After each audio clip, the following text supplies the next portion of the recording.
आज हम BA first semester history के paper ancient and early medieval India का यूनिट 1 का पार्ट 2 शुरू करने जा रहे हैं।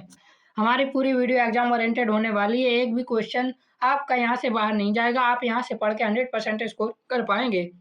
इसके पहले यूनिट 1 का हमने पार्ट 1 कंप्लीट कर लिया और मैंने आपको बताया था हम 3 पार्ट पढ़ेंगे। पार्ट 2 पर हम साहित्यिक स्रोत और पुरातात्विक स्रोत पढ़ने वाले हैं। पार्ट 3 पर हम पूरा पाषाण काल और ताम्र पाषाण संस्कृति के बारे में पढ़ेंगे। तो आज की जो हमारा टॉपिक है वह है साहित्यिक स्रोत, पुरातात्विक स्रोत और विदेशी स्रोतों के बारे में हम अध्ययन करेंगे। चैनल पर नया है तो चैनल को सब्सक्राइब जरूर कर लीजिए। पीडीएफ के लिए मैंने आपको पहली वीडियो पर बताया, जाकर जरूर देख रहे हो और वहीं पर मैंने पूरा सिलेबस डिस्कशन किया हुआ है। तो बिना देरी के शुरू करते हैं यूनिट 1 का पार्ट 2। आज साहित्यिक स्रोत और पुरातात्विक स्रोतों के बारे में अध्ययन करेंगे। तो देखिए, प्राचीन भारत इतिहास के स्रोत का सबसे पहले परिचय देखते हैं।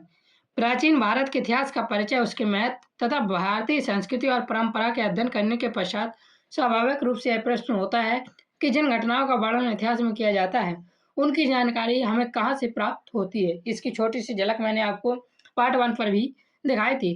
प्राचीन काल में आज की तरह समाचार पत्र, मुद्रण कला, रेडियो, दूरदर्शन अथवा डिजिटल माध्यम उपलब्ध नहीं थे। इसलिए उस समय की घटनाओं का ज्ञान मुख्यतः विभिन्न प्रकार के प्रमाणों के आधार पर होता है। इन्हीं प्रमाणों के इतिहास के स्रोत कहा जाता है। वो विभिन्न प्रकार कौन से हैं, जैसे कि स्तंभ हो गए, शिलालेख हो गए, हमारे क्या होता है उत्खनन से प्राप्त वस्तुएं हो गई और उस समय के जो सिक्के हैं, इन स्रोतों को क्या कहा जाता है, इतिहास के स्रोत कहा जाता है, जिनसे हमें प्रमाण प्राप्त होते हैं इतिहास के। आगे देखिए दिया हुआ है, इतिहास का कोई भी विवरण तभी विश्वसनीय माना जाता है जब उसके समर्थन में पर्याप्त प्रमाण उपलब्ध हो। यदि प्रमाण ना हो तो इतिहास केवल कल्पना या कथा बनकर रह जाता है। इसलिए इतिहासकार किसी भी घटना को स्वीकार करने से पहले उसके स्रोतों का गहन अध्ययन करते हैं तथा विभिन्न प्रमाणों का परस्पर मिलान करके ही निष्कर्ष निकालते हैं। इसी कारण इतिहास को प्रमाणों पर आधारित सामाजिक विज्ञान भी कहा जाता है। ये मैंने आपको कल भी बताया हुआ था। अब देखिए, प्राचीन भारत में जो इतिहास के स्रोत थे वो मुख्य रूप से 2 भागों में विभाजित हैं। याद रखना कौन कौन से, साहित्यिक स्रोत और पुरातात्विक स्रोत। साहित्यिक स्रोत जो हमारे पुराण लिखित स्रोत हैं उन्हें साहित्यिक स्रोत कहते हैं। पुरातात्विक स्रोत वे स्रोत हैं जो हमें उत्खनन से प्राप्त होते हैं। आगे देखिए, यहाँ पर देखते हैं डिटेल से। प्राचीन भारत के इतिहास के पुनर्निर्माण में इन दोनों प्रकार के स्रोतों का समान महत्व है। कई बार साहित्यिक ग्रंथों में किसी घटना का उल्लेख मिलता है जबकि उसका प्रत्यक्ष प्रमाण किसी अभिलेख या सिक्के से प्राप्त होता है। इसी प्रकार अनेक बार उत्खनन से प्राप्त वस्तुएं उन तथ्यों को प्रमाणित करती हैं जिनका वर्णन प्राचीन ग्रंथों में किया गया है। इसलिए इतिहासकार किसी एक स्रोत पर निर्भर न रहकर सभी उपलब्ध प्रमाणों का समन्वय अध्ययन करते हैं। इतिहास को रचने के लिए हम दोनों प्रकार के स्रोतों का उपयोग करते हैं। कई बार क्रॉस चेक करते हैं इतिहासकार, उसके बाद ही इतिहास को आपके सामने परोस कर रखते हैं।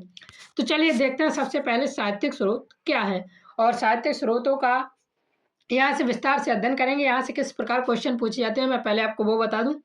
यहाँ से इस प्रकार से आपसे क्वेश्चन पूछ लिया जाता है, प्राचीन भारतीय इतिहास के विभिन्न स्रोतों का वर्णन कीजिए, उनका सापेक्षिक महत्व भी बताइए। या पूछ लिया जाएगा प्राचीन भारत के इतिहास की जानकारी के साहित्यिक स्रोतों की विवेचना कीजिए, या पूछ लिया जाएगा प्राचीन भारत के इतिहास की जानकारी के लिए पुरातात्विक स्रोतों की विवेचना कीजिए। इस प्रकार से यहाँ से लॉन्ग क्वेश्चन बनते हैं।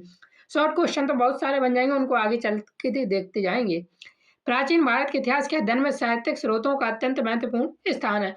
मानव सभ्यता के विकास के साथ साथ मनुष्य ने अपने विचारों, अनुभवों, धार्मिक मान्यताओं तथा सामाजिक जीवन को विभिन्न ग्रंथों में सुरक्षित करना प्रारंभ किया। यही ग्रंथ आज इतिहास कार्य के लिए अमूल्य स्रोत सिद्ध होते हैं। यद्यपि इनका मुख्य उद्देश्य इतिहास लिखना नहीं था, फिर भी उन्हें उस समय के समाज, धर्म, राजनीति, अर्थव्यवस्था तथा संस्कृति से संबंधित अनेक महत्वपूर्ण तथ्य सुरक्षित हैं। इन तथ्यों का वैज्ञानिक अध्ययन करके इतिहासकार प्राचीन भारत के इतिहास का पुनर्निर्माण करते हैं। तो याद रखना, साहित्यिक स्रोतों का उद्देश्य इतिहास लिखना नहीं था, ये उस समय का वर्णन करते थे सिर्फ अपनी किताबों में, जिसमें समाज, धर्म, राजनीति, अर्थव्यवस्था तथा संस्कृति से संबंधित अनेक महत्वपूर्ण तथ्य उपलब्ध होते थे। देखिए, साहित्यिक स्रोतों का महत्व क्यों है, तो यहाँ से देखेंगे साहित्यिक स्रोतों का महत्व इसलिए भी अधिक है क्योंकि ये हमें केवल घटनाओं की जानकारी नहीं देते बल्कि तत्कालीन समाज की विचारधारा, जीवन पद्धति, धार्मिक विश्वासों, शिक्षा, दर्शन तथा सांस्कृतिक परंपराओं का भी परिचय कराते हैं। इसलिए साहित्यिक स्रोतों का विशेष महत्व है इतिहास में। तो पूछ लिया जाता है इतिहास में साहित्यिक स्रोतों का क्या महत्व है, तो ये हमें उस समय की घटनाओं की जानकारी देते हैं। तत्कालीन समाज की विचारधारा, जीवन पद्धति, धार्मिक विश्वास, शिक्षा, दर्शन तथा सांस्कृतिक परंपराओं का परिचय देते हैं। इसलिए साहित्यिक स्रोतों का विशेष महत्व है भारतीय इतिहास में। इन स्रोतों के माध्यम से यह ज्ञात होता है कि उस समय के लोग किस प्रकार का जीवन व्यतीत करते थे, उनकी सामाजिक व्यवस्था कैसी थी, वे किन देवी देवताओं की पूजा करते थे और उनकी आर्थिक स्थिति कैसी थी तथा शासन व्यवस्था किस प्रकार से कार्य करती थी। प्राचीन भारत के साहित्यिक स्रोतों को समांतर दो स्रोतों में विभाजित किया गया है, जिसमें से पहला धार्मिक स्रोत तथा दूसरा है लौकिक साहित्य। धार्मिक साहित्य में देखिए क्या क्या आता है, जैसे वेद, ब्राह्मण ग्रंथ, आरण्यक, उपनिषद, वेदांग, रामायण, महाभारत, पुराण, बौद्ध त्रिपिटक तथा जैन आगम प्रमुख है। इन ग्रंथों में प्राचीन भारतीय समाज, धर्म, शिक्षा, संस्कृति तथा राजनीति व्यवस्था की महत्वपूर्ण जानकारी प्राप्त होती है। तो ये क्या है हमारे, ये हमारे धार्मिक स्रोत है। अब धार्मिक स्रोत की जब बात आई तो धार्मिक स्रोतों को थोड़ा सा देख लेते हैं। हम वेद के बारे में भी देखेंगे, ब्राह्मण ग्रंथ, आरण्यक, उपनिषद, वेदांत, रामायण, महाभारत, पुराण, बौद्ध पीठक तथा जैन आगम, इन सभी के बारे में विस्तार से अध्ययन करेंगे। तो वेदों से सबसे पहले क्वेश्चन याद रखिए किस प्रकार से पूछा जाएगा।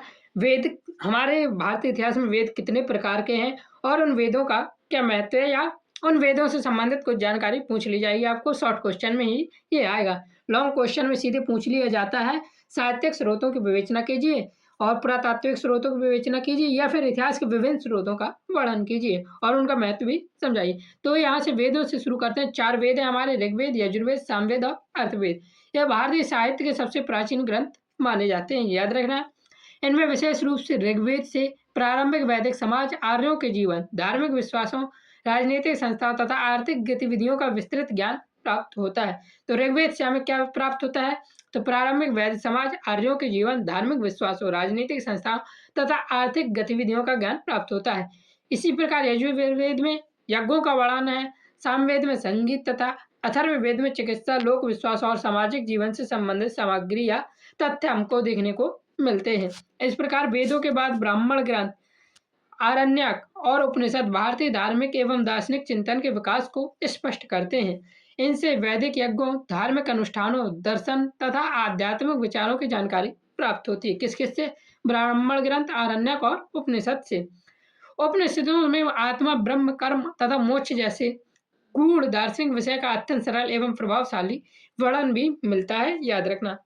भारतीय संस्कृति के 2 महान महाकाव्य हैं, रामायण और महाभारत। इनका भी इतिहास के महत्वपूर्ण स्रोत है, यद्यपि इनका मूल उद्देश्य धार्मिक एवं नैतिक शिक्षा देना था, याद रखना। रामायण और महाभारत का मूल उद्देश्य क्या था, तो धार्मिक और नैतिक शिक्षा रामायण और महाभारत का मुख्य उद्देश्य था। फिर भी इनमें से तत्कालीन समाज, राज्य व्यवस्था, परिवार, शिक्षा, युद्ध कला तथा सांस्कृतिक जीवन का विस्तृत चित्रण भी मिलता है। आगे दिया हुआ महाभारत को कभी कभी प्राचीन भारतीय जीवन का विश्वकोश भी कहा जाता है। क्यों कहा जाता है, क्योंकि इसमें तत्कालीन जीवन के लगभग सभी पक्षों का उल्लेख मिलता है। किसमें, महाभारत में। महाभारत आपने रामायण देखी होगी, लेकिन इससे देखकर आप क्या सीखे, आपने इसका अध्ययन किया देखकर या नहीं, ये जरूरी होता है। देखते तो सब है। इसी प्रकार पुराण भी प्राचीन इतिहास के महत्वपूर्ण स्रोत हैं। 18 महापुराणों में विभिन्न राजवंशों की वंशावलियों, धार्मिक परंपराएं, भूगोल और अनेक ऐतिहासिक घटनाओं का उल्लेख मिलता है। यद्यपि इनमें पौराणिक कथाएं भी शामिल हैं, फिर भी इतिहासकार सावधानी पूर्वक इनका उपयोग ऐतिहासिक तथ्यों के अध्ययन में करते हैं। आगे दिया हुआ है इसी प्रकार से इन सभी के बारे में थोड़ा थोड़ा अध्ययन करना आवश्यक है, क्योंकि इसमें पूछ लिया जाता है विभिन्न स्रोतों का वर्णन कीजिए प्राचीन भारत के इतिहास में। तो इन सबको इतना इतना देखना जरूरी, ताकि आप लोगों को क्वेश्चन अच्छे तरीके से कर सकें। इसी प्रकार बौद्ध साहित्य में त्रिपिटक, जातक कथाएं, दीपवंश, महावंश अत्यंत महत्वपूर्ण है। इन ग्रंथों से भगवान बुद्ध के जीवन, बौद्ध धर्म के विकास, मौर्य काल तथा श्रीलंका के साथ भारत के संबंधों की महत्वपूर्ण जानकारी मिलती है। किससे, तो बौद्ध साहित्य से मिलती है। इसका अध्ययन जब हम मौर्य काल में पढ़ेंगे तब भी इसका अध्ययन करने वाले हैं। विशेष रूप से जातक कथा तत्कालीन सामाजिक एवं आर्थिक जीवन का जीवन चित्र प्रस्तुत करती है। सभी धर्मों के बारे में यूनिट 7 पर हमें पढ़ना, पूरा सिलेबस समझा दिया है, लिंक डिस्क्रिप्शन पर जाकर जरूर देख लीजिएगा। जैन साहित्य में आगम, कल्पसूत्र, भगवती सूत्र, परिशिष्ट पर्व जैसे ग्रंथों का विशेष महत्व है। इसमें महावीर स्वामी के जीवन, जैन धर्मों के सिद्धांत तथा प्राचीन भारतीय समाज की अनेक महत्वपूर्ण जानकारियां प्राप्त होती है। इसी प्रकार धार्मिक साहित्य के अतिरिक्त लौकिक साहित्य इतिहास के लिए समान रूप से महत्वपूर्ण है, जिसमें कौटिल्य का अर्थशास्त्र, याद रखना अर्थशास्त्र किसकी है, कौटिल्य की है। पाणिनि के अष्टाध्यायी, पतंजलि का महाभाष्य और कालिदास की रचना है। विशाख दत्त का मुद्राक्षर और बाणभट्ट का हर्षचरित जैसे ग्रंथ तत्कालीन शासन, प्रशासन, समाज, अर्थव्यवस्था तथा संस्कृति के अध्ययन में अत्यंत उपयोगी सिद्ध होते हैं।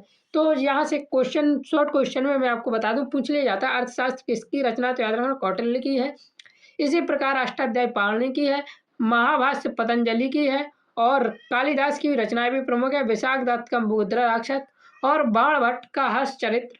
पूछ लिया जाता है कि इसके लेखक कौन है या ये इसे किसने लिखी है। तो ये इससे याद रखने क्या मिलता है, तत्कालीन शासन, प्रशासन, समाज, अर्थव्यवस्था तथा संस्कृति के अध्ययन में ये उपयोगी सिद्ध हुए हैं। इन सभी साहित्यिक स्रोतों का अध्ययन करने से स्पष्ट होता है कि प्राचीन भारत का साहित्य केवल धार्मिक आस्था का प्रतीक नहीं, बल्कि वह भारतीय इतिहास, संस्कृति और सभ्यता का एक अमूल्य भंडार है। यद्यपि इन ग्रंथों में कहीं कहीं कल्पना, धार्मिक विश्वास तथा अतिशयोक्ति का भी समावेश है, फिर भी अन्य स्रोतों के साथ इनका तुलनात्मक अध्ययन करके इतिहासकार प्राचीन भारत के इतिहास का विश्वसनीय स्वरूप प्रस्तुत करते हैं। आगे आप देखिए राजत रंगणी, ये साहित्यिक स्रोत में प्रमुख है और इससे क्वेश्चन, लॉन्ग क्वेश्चन और शॉर्ट क्वेश्चन बहुत ज़्यादा बनते हैं, इसलिए मैंने इसको अलग से लिया हुआ है। इसको अच्छे से पढ़ जरूर लेना। सीधे आपसे पूछ लिया जाता है राजत रंगणी प्राचीन इतिहास में किस प्रकार से हमारा महत्व देता है, राजत रंगणी क्या है या इसके रचयिता कौन है। इस प्रकार से यहाँ से क्वेश्चन पूछ लिए जाते हैं या पूछ लिया जाता है राजत रंगणी का शाब्दिक अर्थ क्या है। ये शॉर्ट क्वेश्चन में ही पूछे जाते हैं, लॉन्ग क्वेश्चन में नहीं बनते हैं। तो इसे भी देखते हैं राजत रंगणी है क्या। प्राचीन भारत के इतिहास के साहित्यिक स्रोत में राजत रंगणी का विशेष महत्व। ये क्या है, एक साहित्यिक स्रोत है। यह संस्कृत भाषा में रचित एक प्रसिद्ध ऐतिहासिक ग्रंथ है। इसके रचयिता कल्याण थे। याद रखना राजत रंगणी की रचयिता कौन है, तो कल्याण है। इसकी रचना 12वीं शताब्दी में की गई थी। किस कौन सी शताब्दी में, 12वीं शताब्दी में की गई थी। यद्यपि इसका संबंध मुख्यतः कश्मीर के इतिहास से है, फिर भी भारतीय इतिहास के लेखन की परंपरा में इसका महत्वपूर्ण स्थान है। देखिए रजत रंगणी का शाब्दिक अर्थ है राजाओं की तरंगे, अर्थात राजाओं का क्रमबद्ध इतिहास। कल्याण ने इस ग्रंथ में कश्मीर के शासकों का क्रमवार वर्णन किया है। उन्होंने केवल घटनाओं का उल्लेख ही नहीं किया, बल्कि उनके कारणों, परिणामों तथा राजनीतिक परिस्थितियों की भी विवेचना की है। इस दृष्टि से भारतीय इतिहास लेखन की एक उत्कृष्ट कृति मानी जाती है। तो रजत रंगणी का इतिहास में अपना अभूतपूर्व योगदान है। तो याद रखना ये पूछ ली जाती है, बहुत बार रिपीट भी हुई है। आगे देखिए दिया हुआ है कल्याण ने इस ग्रंथ की रचना करते समय अनेक प्राचीन ग्रंथों, अभिलेखों, ताम्रपत्र, सिक्कों तथा स्थानीय परंपराओं का अध्ययन किया। उन्होंने उपलब्ध प्रमाणों की तुलना करके ऐतिहासिक तथ्यों को प्रस्तुत करने का प्रयास किया। यही कारण है कि उन्हें भारत के प्रारंभिक वैज्ञानिक इतिहासकारों में स्थान दिया जाता है। किसको, कल्याण को स्थान दिया जाता है। आगे देखिए दिया हुआ है रजत रंगणी से कश्मीर के राजवंशों, प्रशासन, समाज, धर्म, संस्कृति तथा राजनीतिक घटनाओं का विस्तृत जानकारी प्राप्त होती है। इस ग्रंथ में तत्कालीन शासन व्यवस्था, राजाओं के चरित्र, युद्धों तथा सामाजिक परिस्थितियों का सजीव चित्रण भी मिलता है।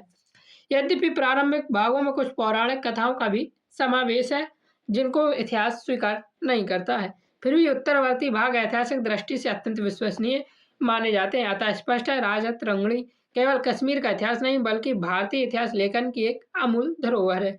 तो यहाँ से क्वेश्चन जरूर पूछा जाता है, हर साल तो नहीं लेकिन कभी कभी पूछ लिया जाता है रजत रंगणी का इतिहास में क्या योगदान है। तो ये आपको पूरा लिख कर आना है। इसी प्रकार देखिए दिया हुआ विदेशी साहित्यिक स्रोत।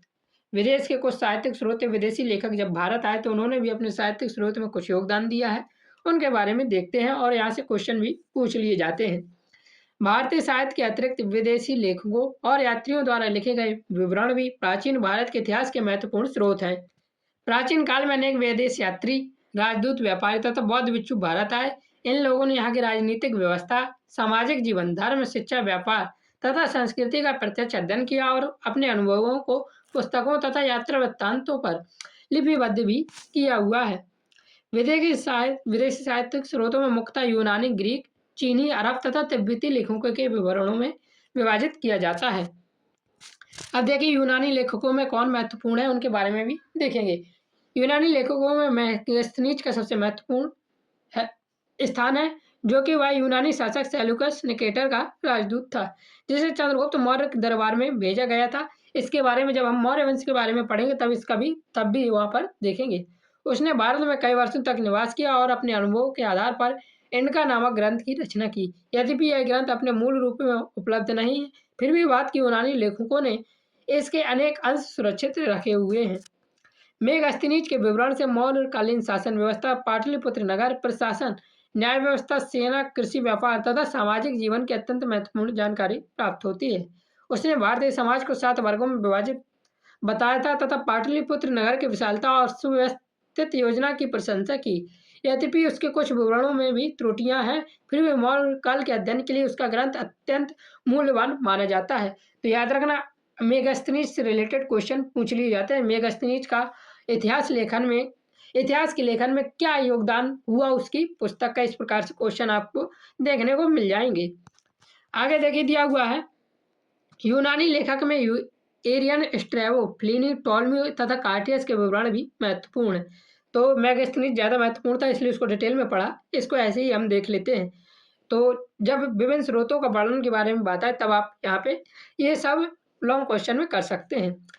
इन लेखकों ने, जो एरियन, स्ट्रैबो, प्लिनी, टॉलमी और कार्टियस थे, इन्होंने भारत के भूगोल, व्यापार, प्राकृतिक संपदा तथा सिकंदर के भारत अभियान से संबंधित अनेक जानकारियां प्रदान की है। इनके विवरणों से प्राचीन भारत और पश्चिमी देशों के संबंध का भी ज्ञान होता है। विदेशी यात्रियों में चीनी बौद्ध भिक्षुओं का योगदान विशेष रूप से उल्लेखनीय है। इनका मुख्य उद्देश्य बौद्ध धर्म का अध्ययन करना तथा पवित्र बौद्ध ग्रंथों की खोज करना था, किंतु इन्होंने अपनी यात्रा वृत्तांतों में भारत की सामाजिक, धार्मिक तथा राजनीतिक स्थिति का भी विस्तृत वर्णन किया है। तो सबसे पहले देखिए, फायान का नाम आता है। फायान बहुत महत्वपूर्ण है। इसको हम क्या पढ़ेंगे, गुप्त वंश में यहाँ पे इनको पढ़ने वाले हैं। फायान को डिटेल में भी देख लेंगे। यह गुप्त सम्राट चंद्रगुप्त द्वितीय विक्रमादित्य के शासनकाल में 5वीं शताब्दी में भारत आया था, जब गुप्त वंश का शासक था चंद्रगुप्त द्वितीय उस समय शासन कर रहे थे। इसने लगभग 6 वर्षों तक भारत की यात्रा की। फायान ने अपनी पुस्तक में तत्कालीन समाज, बौद्ध विहारों, शिक्षा, धर्म तथा जनजीवन का विस्तृत वर्णन किया है। उसने लिखा है कि उस समय भारत में शांति, समृद्धि और धार्मिक सहिष्णुता का वातावरण था, और इस फायान के विवरण से गुप्तकालीन भारत की सामाजिक और धार्मिक स्थिति का महत्वपूर्ण ज्ञान प्राप्त होते हैं। इसके बाद 7वीं शताब्दी में प्रसिद्ध चीनी यात्री ह्वेनसांग भारत आया था। यह हर्षवर्धन के शासनकाल लगभग 16वीं वर्षों तक भारत आया था। किसके शासनकाल में आया था? तो हर्षवर्धन के शासनकाल में यहाँ पर ये आया था। हर्षवर्धन के बारे में हम यूनिट 5 पर पढ़ेंगे। इसने नालंदा विश्वविद्यालय अर्थात ह्वेनसांग ने नालंदा विश्वविद्यालय में अध्ययन किया तथा भारत के अनेक राज्यों की यात्रा की। अपने यात्रा वृत्तांत में उसने हर्षवर्धन के प्रशासन, शासन, शिक्षा, धर्म, समाज तथा आर्थिक जीवन का अत्यंत विस्तृत और प्रमाणिक वर्णन किया है। नालंदा विश्वविद्यालय के संबंध में उपलब्ध अधिकांश जानकारी ह्वेनसांग के विवरणों से ही प्राप्त होती है और इसी पर आधारित है। अरब लेखकों का भी योगदान कम महत्वपूर्ण नहीं है। अरब व्यापारियों और विद्वानों ने भारत की आर्थिक समृद्धि, समुद्री व्यापार, विज्ञान, गणित तथा सांस्कृतिक जीवन का वर्णन किया है। अल बरूनी महत्वपूर्ण से विशेष उल्लेखनीय है, इसको याद कर लेना, पेपर में पूछ लिया जाता है। यद्यपि वह प्रारंभिक मध्यकाल में भारत आया था, फिर भी उसकी पुस्तक तहकीक भारतीय समाज, धर्म, दर्शन, विज्ञान तथा संस्कृति के अध्ययन का एक महत्वपूर्ण स्रोत मानी जाती है।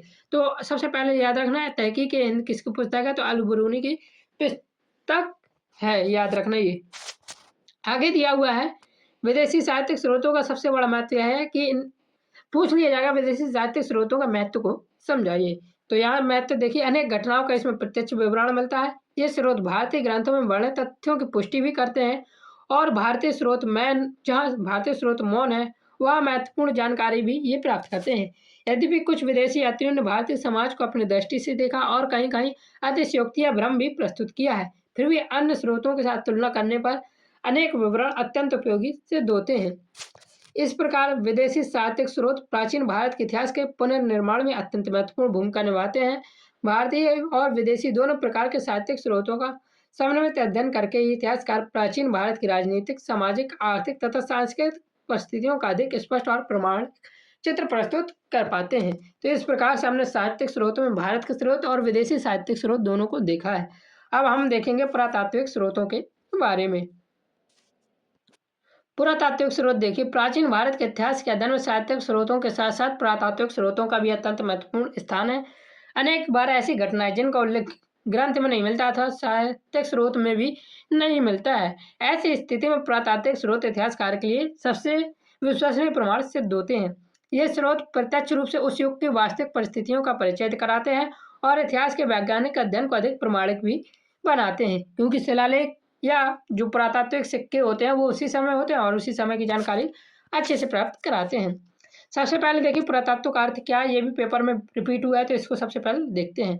पुरातत्व का अर्थ है पृथ्वी के भीतर अथवा प्राचीन स्थल पर सुरक्षित उन अवशेषों का अध्ययन जो प्राचीन मानव से संबंधित होते हैं, पुरातत्व कहलाते हैं। जब किसी प्राचीन नगर, बस्ती या स्मारक का वैज्ञानिक ढंग से उत्खनन किया जाता है, तब वहां से प्राप्त भवन, ईंटें, मिट्टी के बर्तन, औजार, हथियार, आभूषण, मूर्तियां, सिक्के, अभिलेख तथा अन्य वस्तुएं उस समय के समाज के बारे में महत्वपूर्ण जानकारी प्रदान करती हैं। इन्हीं प्रमाणों के आधार पर इतिहासकार उस युग के जीवन का पुनर्निर्माण करते हैं। ये क्या है? पुरातात्विक स्रोत है। पुरातात्विक स्रोतों में मुख्य रूप से अभिलेख, सिक्का, स्मारक, भवन, मूर्तियां, ताम्रपत्र, गुफाएं तथा उत्खनन से प्राप्त अवशेष मुख्य रूप से उल्लेखित होते हैं या प्रमुख होते हैं। आगे देखिए दिया हुआ है, इन स्रोतों में अभिलेख सबसे अधिक प्रमाणिक माने जाते हैं। अभिलेख पत्थरों, स्तंभों, शिलाओं, ताम्रपत्र तथा गुफाओं की दीवारों पर उत्कीर्ण कराए जाते हैं, जिनको आपने देखा भी होगा, अशोक के स्तंभों को, उनके ताम्रपत्रों को, या गुफाओं की दीवारों में, जिसमें भीमबेटका की गुफाएं सबसे ज़्यादा प्रसिद्ध हैं तो पुरातात्विक स्रोत में। तो इस प्रकार से क्या किए जाते थे? उत्कीर्ण किए जाते थे या वहाँ पर छपवाए जाते थे। इनका उद्देश्य राजकीय आदेशों, दान पत्रों, विजयों तथा धार्मिक संदेशों को सुरक्षित रखना था। चूंकि अभिलेख उसी समय लिखे जाते थे, इसलिए उनमें कल्पना या अतिशयोक्ति की संभावना अपेक्षाकृत सबसे कम होती थी। यही कारण है कि इतिहासकार अभिलेखों को अत्यंत विश्वसनीय स्रोत मानते हैं। आगे देखिए दिया हुआ है, अभिलेखों के बाद सिक्कों का स्थान आता है। जब अभिलेख हो गए, अभिलेख सिक्कों का स्थान आता है, क्योंकि उस समय के राजा ही अपने लिए सिक्के चलवाते थे, जो भी होता था। प्राचीन भारत के विभिन्न राजाओं ने अपने अपने नाम, उपाधि, धार्मिक प्रतीकों तथा चित्र वाले सिक्के जारी किए। इन सिक्कों के अध्ययन से इतिहासकार उस समय के शासकों, राजवंशों, आर्थिक स्थिति, व्यापार, धार्मिक विश्वासों तथा कला के विकास की जानकारी प्राप्त होती है। तो उस सिक्कों से एक रिलेटेड क्वेश्चन पूछ लिया जाता है, इतिहासकार सिक्कों से किस प्रकार से क्या करते थे, मतलब कि इतिहास लिखते हैं या इतिहास का पता लगाते हैं। तो देखिए, जो यहाँ पे मैंने उनको डिटेल में नहीं लिखा, इन्हें आपको अपनी भाषा में लिखना होगा कि जिस प्रकार सिक्के होते थे उन पर, मतलब कि यदि राजा रानी के सिक्के उपलब्ध हैं तो इस प्रकार से पता लगाया जाता था कि उस समय रानी का भी मतलब कि योगदान रहता था। और जब कोई विजय प्राप्त करता था उसके बाद सिक्के छपवाता था कोई, मतलब कि ये चीज़ें जानकारी प्राप्त करके ही सिक्कों का अध्ययन करके इतिहास लिखा जाता था, जिससे शासकों के, मतलब कि उस समय के सिक्के में जिस शासक का चित्र बना होगा तो उस समय उस शासक का राज होगा। राजवंश हो, जिस राजवंश के सिक्के होंगे उसकी जानकारी भी मिल जाती है। आर्थिक स्थिति, सिक्के सोने के हैं, चांदी के हैं, तांबे के हैं। अगर सोना का सिक्का है तो अधिक समृद्ध है, चांदी का सिक्का है तो थोड़ी कम समृद्ध है, तांबे का सिक्का है तो और कम समृद्ध है। इस प्रकार से पता लगाया जाता है। व्यापार का भी पता लगाया जाता है सिक्कों का आदान प्रदान तथा धार्मिक विश्वास हो, जैसे सिक्कों पर किस भगवान की मूर्ति है, इस आधार पर धार्मिक विश्वासों तथा कला के विकास की जानकारी प्राप्त की जाती है। जिन शासकों के बारे में साहित्यिक स्रोत मैन है, उनके अस्तित्व का प्रमाण उनके बारे में सिक्के से ही प्राप्त होते हैं। हो सकता है उन राजाओं का साहित्यिक स्रोत में कोई भी नाम न मिले, लेकिन सिक्के जब देखते हैं जैसे, तो उस पर उस राजा का मोहर या उस राजा की फोटो या उस राजा का कुछ भी आपको देखने को मिल जाएगा। तो उस राजा के लिए भी ये सिक्के ही वहाँ पर इतिहास बताते हैं। अब देखिए, पुरातात्विक स्रोतों में प्राचीन स्मारकों, भवनों का भी विशेष महत्व है। मंदिर, स्तूप, विहार, गुफाएं, दुर्ग, राजमहल तथा नगर के अवशेष तत्कालीन स्थापत्य कला, धार्मिक जीवन तथा तकनीकी ज्ञान का परिचय देते हैं। सांची का स्तूप, सारनाथ, अजंता और एलोरा की गुफाएं, नालंदा विश्वविद्यालय का अवशेष, सिंधु घाटी सभ्यता के नगर तथा अनेक प्राचीन मंदिर भारतीय स्थापत्य कला के उत्कृष्ट उदाहरण हैं। इनसे उस समय की कला, शिल्प कला, धार्मिक विश्वास तथा नगर निर्माण की उन्नत परंपरा का ज्ञान होता है पुरातात्विक स्रोतों से। तो आगे आप देखते हैं, इस प्रकार मूर्तियां से उत्खनन से प्राप्त अवशेष भी इतिहास में महत्वपूर्ण स्रोत हैं। विभिन्न स्थलों से प्राप्त मूर्तियां, मिट्टी के खिलौने, आभूषण, औजार, हथियार, हड्डियां, अनाज के अवशेष तथा मिट्टी के बर्तन उस समय के लोगों के दैनिक जीवन, व्यवसाय, भोजन, वस्त्र तथा सामाजिक स्थिति की जानकारी देते हैं। पुरातात्विक स्रोतों की सबसे बड़ी विशेषता यह है कि ये प्रत्यक्ष प्रमाण होते हैं। पूछ लिया जाएगा, पुरातात्विक स्रोत साहित्यिक स्रोतों से अधिक प्रभावी या क्यों मानते हैं इतिहासकार? तो इसका कारण है कि ये प्रत्यक्ष प्रमाण होते हैं, इनमें कल्पना की या धार्मिक पक्षपात की संभावना बहुत कम होती है।